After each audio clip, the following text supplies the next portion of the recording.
ফের আপনারা দেখছেন টিভি সকাল ইউটিউব চ্যানেল। দর্শক বন্ধুগণ, এবার পদ্ম ফোটাতেই তোড়জোড় মিঠুন চক্রবর্তী। তাই এবার পদ্ম ফোটাতেই মানুষজন শয়ে শয়ে দল বেঁধে বিজেপিতে যোগ দিচ্ছে। তবে হ্যাঁ, এই চিত্রগুলো দেখে একটা লক্ষণীয় একটা কারণ বোঝা যেতে পারে।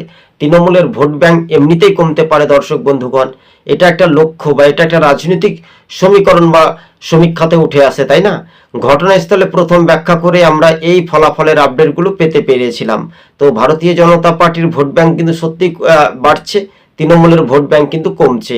তবে 26-এর বিধানসভা ভোটে সংখ্যাগরিষ্ঠতা আসন পার করতে পারে কি বিজেপি? এই নিয়ে উঠেছিল রাজনৈতিক মহলে জোর চর্চা বা জোর প্রশ্ন।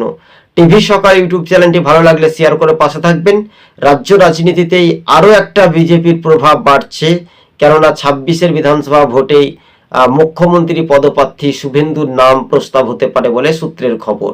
তবে এবার তৃণমূল ভোটে হেরে যাবে, এটা একটা লক্ষণীয় কারণ। নবান্ন 14 তলা এবার বিজেপির দখলে গেরুয়া ঝড় উঠতে পারে সূত্রের খবর। আজ এই পর্যন্ত। তাই শাসক দলকে গুড বাই জানাচ্ছে মানুষ। তাই মিঠুন চক্রবর্তী বলছে।